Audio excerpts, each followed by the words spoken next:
I'm so excited to be here. Thank you. Yeah. Abraham, my question is probably best with a short preface. When I was a small child, I was raised very Pentecostal. And so to believe in faith, all things are possible, was something that I've always believed. Yeah. I've also had the experience of being moved by another. And having said that, I feel that even as a small child, a boy, to a teenager, to a young adult, the law of attraction and the law of allowing, I feel like I was always very good at it, maybe, and it's something that just always felt like it came very natural.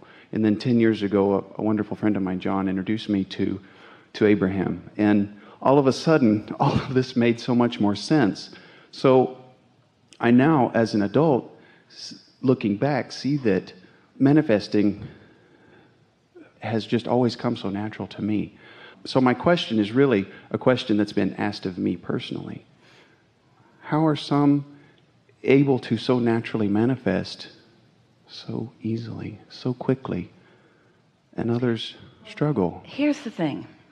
Everyone is manifesting, and everyone is manifesting quickly, because law of attraction is an equal opportunity across the board vibrational application. Let's start here. We really want to give you some building blocks, so to speak, first, so that everything that we say after that will make so much sense to you. So every moment in which you're focused, like this one, and this one, and this one, and this one, this is going to take a while, and this one, is a manifestation. And by manifestation, you can use that word in lots of different ways, but here's the distinction that you meant when you were talking about creation. And manifestation meaning, here you all are, out here on this leading edge, where the furthest most manifestation is happening. Now, think about a baby in a womb, or your creations in your vortex, and think about the gestation process. Think about law of attraction gathering things together of a vibrational nature, and think about them getting ready to be realized by you. Well, the realization process is really what humans mean by manifestation. In other words, at what point are you ready to allow these vibrations to turn to the things that you can see and hear and smell and taste and touch?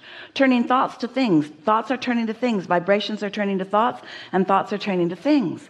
Well, most humans are using their physical senses to observe their world, and so what they're able to see are the manifestations that they accept.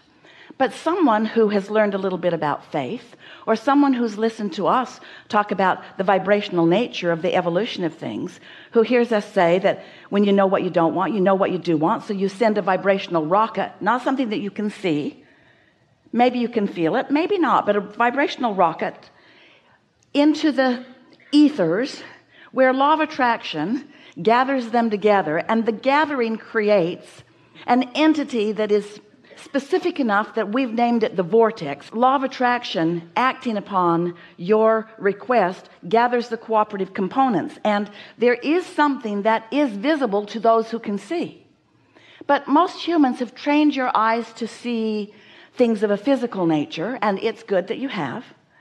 And so these things of a non-physical nature, you can't see or hear or smell or taste or touch. You can begin to sense them if you are activating your emotional guidance system. You can feel the resonance of them. In other words, you can't see love, but you know it's there, yes?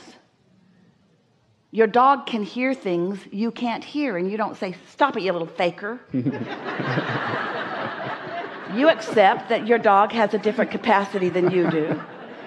And so here's this vortex that has gathered all of these cooperative components, and the question is, at what point are you, the creator of this, going to allow yourself to see it, hear it, smell it, taste, and touch it? So it's coming down this pipeline. These thoughts are turning to things, and humans only, for the most part, are observing the manifestations that are here, but it's really a rare human who deliberately intends something and feels it into being until they see it.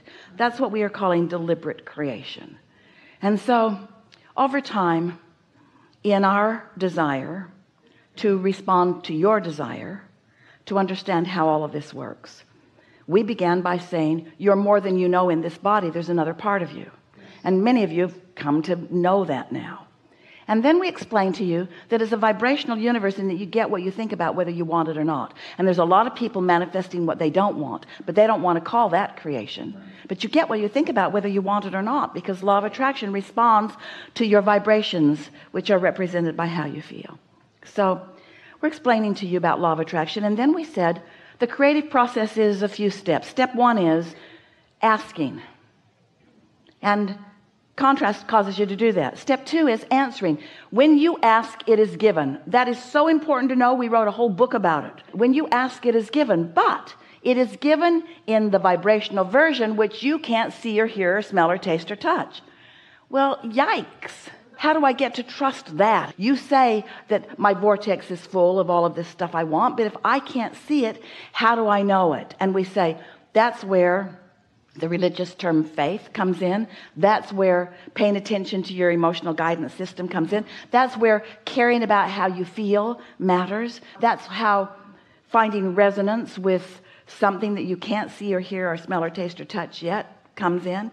And so we talked about how you've created it. We wanted to help you to know its reality in the way that we do, but of course you can't know it until you've experienced. And so we described your vortex. We described what's in it. We asked you to get in there too. We said get in the vortex, and you grew a little impatient with that part of the conversation. As you said, Abraham, maybe I'm willing to accept that everything that you say is in the vortex, but I want it to come out. How do I get it out of the vortex and into the bank account? I want the money to be out here. So as you began asking those questions, when once you accepted the reality of the vortex and you began asking the question, how do I have a personal relationship with the contents of my vortex?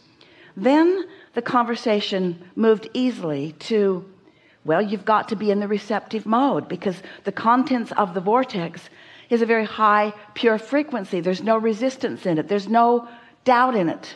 It's a sure thing. It's in the process of becoming. And once you began accepting that there is a vibrational creation that is wanting to show itself to you and is expressing itself to you, it is revealing itself to you. The question is, are you receiving it? Are you realizing it? Are you realizing it? Think about the word realizing. Are you turning it into what you want to call reality? Are your thoughts close enough to it? Well, for most humans, no, because you're steeped in the beliefs that humans have, which is primarily only about what they can see and hear and smell and taste and touch. So how are we going to talk to you about something that you can't see or hear or smell or taste or touch when that's the primary basis of your whole reality? In fact, it's what you want to call reality. It's not real unless I can see it. And so in time, some of you began to accept that there is a reality in the becoming that you can feel. And so then just recently, interesting that it's been this long in coming to this, you became ready to hear us say that when you quiet your mind, your vibration will rise. Now, it's the first thing we said to you all those years ago. But when you quiet your mind, your vibration will rise. And when your vibration rises to the vibrational equivalency of your inner being and what's in the vortex, then what's in the vortex can move easily into your realization. So then we began talking about being in meditation. You know you are, because you've quieted your mind. Your mind is still. There are no thoughts going on in your mind. You're feeling sort of numb and detached. You can't tell your nose from your toe. You're in a state of blissful detachment. And then a thought just sort of drops into your mind. And you know it's not the momentum of your conscious thought, because you've quieted your mind. There's no momentum happening. But there's momentum in your vortex, and there is momentum with your inner being. There's momentum there. And now you're up to speed. Now a thought occurs to you, and it doesn't matter what it is. It only matters how it feels to you when it comes. Something really interesting, something really fascinating, that if you will follow it, if you will follow that impulse, it will lead you to an awareness that will lead you to a manifestation. Right before your eyes, you will watch thoughts turning to things.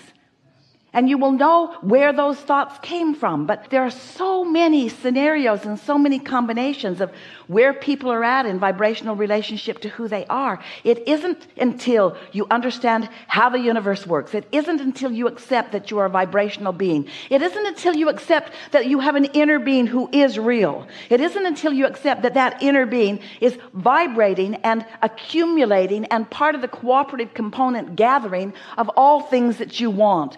And then once you get that and you start being willing to quiet your mind enough to tune into that, and then you watch, you have a personal experience, not a let's take Abraham's word for it because they seem nice. You show it to yourself. And the thing that is so interesting, your inner being is guiding you to what you want from where you are, which means there is usually quite a bit of resistance on your trail. So your inner being can't take you usually directly to what you're asking for, because the resistance on your trail doesn't let you see that path. That path's not clear. You've cluttered it with your own doubt about things. But your inner being doesn't give up. Your inner being knows that there is a route.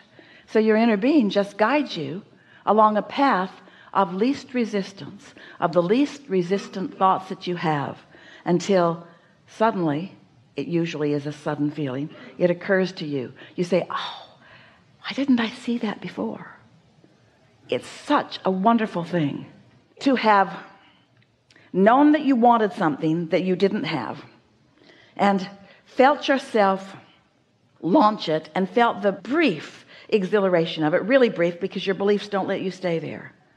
And then quiet your mind and allow your inner being to guide you to the very direct, very specific, very manifested, already easy to see and hear and smell and taste and touch route to what you want.